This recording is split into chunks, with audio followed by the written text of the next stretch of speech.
Good evening. Welcome to the class. This is Thursday's class. It's the second of three classes this week discussing bottom mount and specifically trap and roll.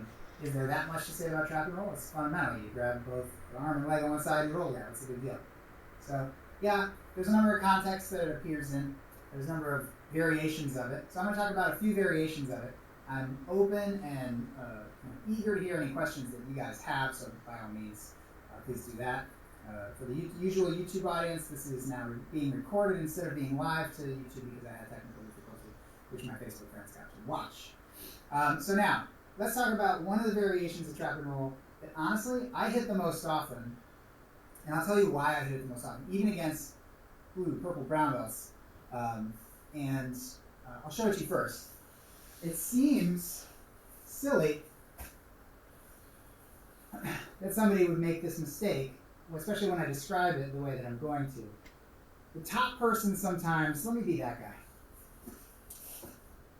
Sometimes the top person decides to, in addition to a hip control, which has to do with sort of my hips being on top, but also my feet being wedged in underneath, possibly even with more forward weight, so some pelvic weight. So in addition to hip control, they decide they want to control our upper body. And whether it's the shoulder girdle or the head that they're trying to control, both of which are great goals, they go for, I'm going to call it a headlock. It's sort of like a headlock. Jam the arm under the head. We can give a person shoulder pressure here. We use this. We teach this on both sides. Useful move. Okay? But you'll also have people who don't know Jiu-Jitsu do it to you. I'm going to start simple and talk about those people. For people who are just finding more of you to hold on to, so they put you in a headlock, it's essentially a mistake. Their hand comes underneath your head, and it's our job on the bottom to sort of trap it there and keep it there so that we only need to trap their leg because they gave us the arm, and then we can roll them. So that makes it sound slightly simpler than it is. When someone jams their arm under my head, Pedro Sauer does this, and I want to illustrate it as best I can. And I don't always talk about it because I don't always remember it because Pedro Sauer, has been my teacher since brown belt. I haven't learned everything directly from him, but this I finally did, and I was like, I have a hard time remembering to put it into my game because I have so much time without this detail. But he does this. When someone puts their arm under his head, this is from side mount too, he tucks his chin, and he pushes off his feet. Yeah. So what happens is, I don't have a C-spine that is now in contact with the floor, but I have a way smaller space. And the space is smaller than an arm. So we're definitely talking about adding weight. Maybe 100 pounds I push off my feet, right? Maybe more, depending on your size. If someone's arm is under here, I tuck my chin. That's the secret detail. Because you can try and do this all you want. Or you can put your head on the ground all you want. But you're only making that space bigger. That space gets smaller when you tuck your chin, you push off your feet. I'm pushing off, either your toes or your heels. And my hips, it's not, you don't have to bridge, but take the slack out of the neck flesh and between your shoulder blades here. And now I'm going to be able to put some weight on that arm. You can get to where it's hard to pull that arm out at all. So again, my friend James Finizio's Pedro Sauer black belt, he was just talking about this recently, and I was like, oh yeah, I've seen Pedro Sauer teach it. Just this. It's huge. It'll trap that arm in there really nice. The other thing is, I can't allow, this is good neck pressure, but I can't allow my head to come off the ground because in addition to being able to pull the arm back out the way it came in, a person could windshield wipe out if the back of my head, the nub, comes off the ground. Now I can get out. So we don't want either of those escapes to happen. So that's the idea. Make your neck heavy by pushing off your feet and close that space down. Now there's more of your weight on this arm. It's going to be harder to just pull out. And make sure the top of your head, the nub, your EOP, external occipital protuberance, stays in contact with the floor so they don't pull it out from under your head, either by windshield wiping. We can also use our hand. So they put me in that headlock. I'll go Pedro Sauer on them. Right? But I can also use my hand. I'm just going to cup the tricep. Okay? Trap the foot. And now I've got everything on this side. They gave me the arm. I trap the foot. Look. And bridge and go. Okay? It's the trap and roll escape from the bottom of a mounted headlock. That's basically how I'm going to describe it. But people do this all the time because high-level guys do like creating a mount position where they have just like a little bit of extra control, body control, upper body control, using the arm. Okay. If you want this to be one of your successful trap and roll moves, then I think it combines well with, and this isn't a lesson on this, but I think it combines well with the bottom mount strategy of really locking your head to the floor and locking your elbows to the floor, and don't let them get anything, and make them make mistakes that put their arms in reach so you can catch and roll. Catch that arm and roll them. Okay? It combines really well with that, because if you can't get into that space, and then suddenly I pick my head up, it's tension, resolution for them. It's where's the space? Oh, there it is, and they jam their arm in. And the moment they do, that's when I roll them. So, again, without getting too much into that bottom mount strategy, I think it pairs well with that, because that's a setup. It's like there's no space. Suddenly there's a big space, and they go, vroom. And when they put that arm in, and you keep it, and you roll them, this actually ends up being one of the trap and rolls that works the best for me in a jiu-jitsu setting with jiu-jitsu knowledgeable, jiu-jitsu opponents. Okay. Because they're looking for a space, I give it to them, and then I go. So kind of a little bit of a trap there. That's right in my wheelhouse. Love to have a trap. Okay. Now, upright. Let's talk about when your opponent is upright. There's two things that a person who's upright might be doing, and they're different contexts, but I want to address both.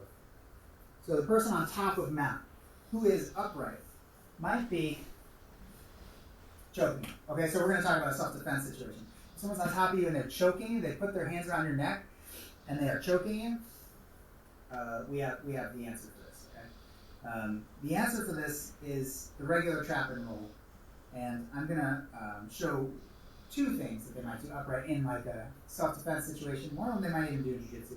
But to start with the choke, we're going to grab the arm differently than when we are a swimmer. When we're a swimmer, we're catching like this, or we're catching like this. And we even talked Tuesday about when the hand's out of reach and we bring it here and we roll. Okay? But if they're choking me, if they're using their arms for pressure or chokes, then I'm going to trap the arm a little bit differently. Or if they put a hand in the collar for a choke. And that is to control the wrist with the cross arm. So this is their arm on this side. I'm going to go with this hand for the wrist, because my elbow doesn't have to leave my side to do that.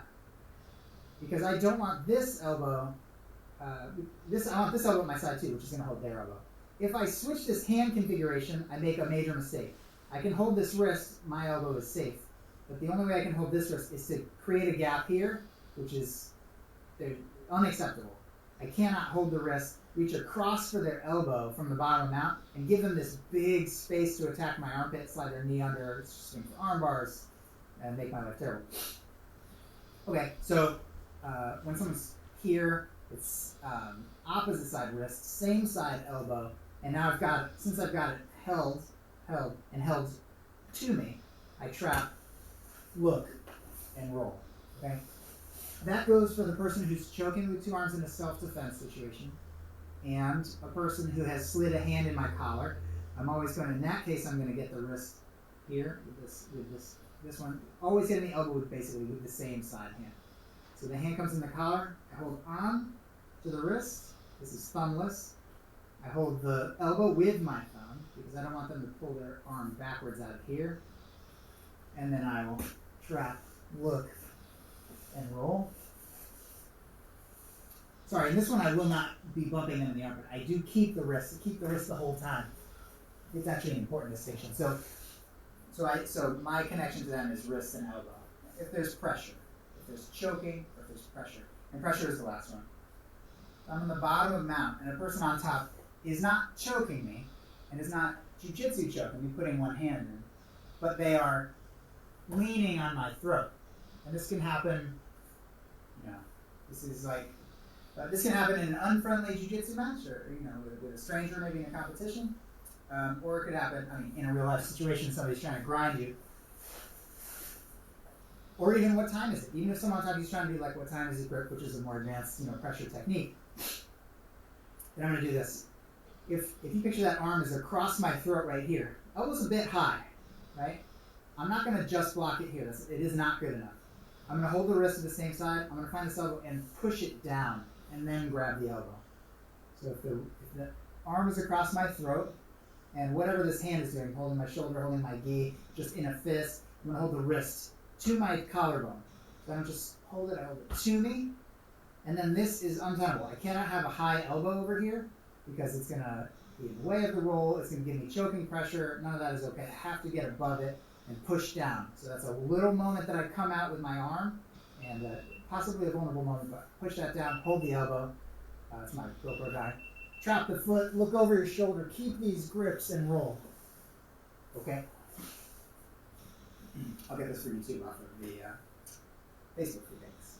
Okay, so those are some alternative places that you're going to hit the trap and roll when a person is upright.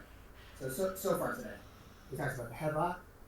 We talked about some upright stuff. Upright self-defense choke, upright gi choke, and person leaning on you upright. The last thing that somebody who's upright above you might be doing is trying not to get trapped and rolled. You're trying to trap and roll them, they're trying to ride it out, and their hands are back up here. And they'll put them down, but they're quick to retreat their hands when they realize that you're somebody who's going to be actively working for the trap and roll escape. Okay. When I sit up, elbow escape is harder. It's a problem. It's a problem time for your bottom guy here. When I'm upright, my knees are heavy. All my weight's on my hips, on my legs, and my knees are super heavy. It's not the optimal time to be elbow escaping when a person is upright. An optimal time to be elbow escaping is when a person is down low, their legs don't weigh much. Switching strategy from trap and roll to elbow escape when a person is here, it's just not ideal. It's not ideal because I'm so heavy on my legs. That's why you want to bump me forward, and you get your options. Maybe my arm, maybe my leg got light enough that you can elbow escape. So when I'm up here and I'm hiding my arms from you, I've taken away sort of the elbow escape a little bit. And I'm repeatedly taking away the trap and roll. You're going to get people who have good balance up here, and they don't necessarily let you knock them over backwards, and they keep their hands away from you. So sometimes you have to go get their hands. And that's where the grips that we just talked about, which were to hold on to the wrist and elbow, come back into play. If I'm on the bottom, and someone on top's arms, let's say their arms are basically here, against their body. They'll post when they need to, but they're basically hiding their hands from me. So picture someone's hands here on top. I'm going to do this. I'm going to go get the wrist and elbow of one arm. Okay? So here are their arms. I'm getting this wrist and this elbow. Okay? And now, maybe I bump and I attach them to me. And maybe I bump and they lean back, so I can't attach them to me. So I attach them to them. But I have to attach this lower arm, to something, me or them. So this is what I do. I go get a wrist and an elbow. I'll try bridging. That'll get them to move, right? And they'll either catch themselves with the other hand and be low, so I can attach this arm to me or us, or they'll sit sort of up or back and I'll attach it to them. But that's sufficient. I can trap this roll now, and with their arm trapped to their own body, they same thing. Can't post. I can't post that hand out. So since I can't post the hand out, I'm gonna go trap the foot. And I will roll over, even though I was upright, even though I was doing kind of everything right to mess you up. Look here, hiding my hands. You got my wrist, and you blocked my elbow. So the elbow grip is this. It's cupping around the tricep at the elbow. We do that instead of something like this, because this is like a tunnel that I can pull my arm out of. So when I'm on the bottom, I don't just trap the wrist and then the elbow by holding the forearm. I always hold the tricep, because if I hold the forearm, this is a tunnel that my arm can come out of. Instead, we block the tricep. This is like sort of trap and roll 101 stuff. Okay. So as a Peter, I'm hiding my arms. It may not be this simple, where it's just right here and you grab the wrist and the elbow. It may be moving around, but trust me, if you make this one of your approaches, when, again, you can't elbow escape and they're hiding their hands, you'll find a hand. You'll find a hand. They'll do something eventually. So hang out. They're hanging out. You hang out. Right? When you see a hand, go get it. You fail, you're in the same place. Whatever. Lock your head down, lock your elbows down. And then when you can, catch a wrist and an elbow. Right? And now I'm on this side. Trap and go. Try to connect that arm, forearm, to you or to them. Okay? All right. 724. We've covered actually like some more trap and roll varieties. So by all means, let me know if you have any questions about these, or if you have trouble with any of these, or have seen these and not seen these moves before, or got a new detail. Comments are welcome. Questions, comments are welcome. But just as a quick review, we talked about the headlock. We talked about, then we talked about people being upright essentially. Choking you, or putting a gi choke in, or choking you with their forearm. We talked about them being upright defensively as well. But then the one thing that we talked about that I'm going to reemphasize for myself is this idea here. I'll make sure I'm on camera for this. Of anytime an arm, including side mount, is under your neck. You're going to put your chin to your chest and just lift your hips. I'm only intending to lift like an inch, 2 inches. Just enough to be pushing off my feet, taking the slack out of literally my flesh. I feel pulling down my back, or that would be my gi or my rash guard maybe, pulling down the back of my neck. So now that this space is so much smaller and I have some weight on that arm, it's a grip. It's so interesting because we still have, I am using both feet, but I still have both hands to work. So I trap that arm using my neck. And I think that's the most simple and at the same time most advanced detail that I've seen and been adding to my game in the last maybe 6 months or something. So, all right, guys, that's it for some basic trap and roll info for this evening.